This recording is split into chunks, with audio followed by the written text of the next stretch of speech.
Set aside 3 hours to conduct this protocol.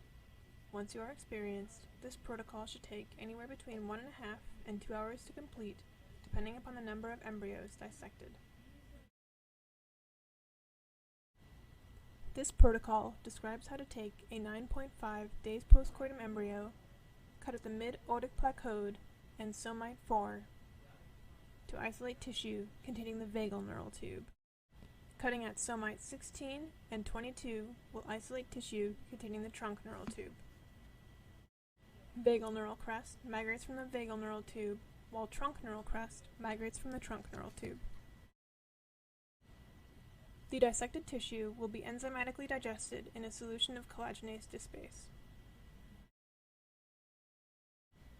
Washed, and non-neural ectoderm and mesoderm will be dissected away.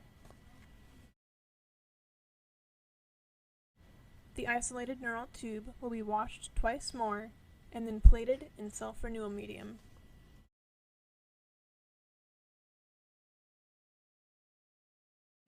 I am Elise Pfaltzgraff of the Labosky laboratory at Vanderbilt University. Today I will be demonstrating how to isolate the neural crest from the neural tube in explant culture. This technique will allow you to study the characteristics of the neural crest in vitro. Let's get started. Begin by diluting 100 microliters of 1 mg per ml fibronectin into 3.2 milliliters of sterile DPBS. Place enough of the 30 microgram per milliliter fibronectin solution to cover the bottom of each well of a 4-well plate.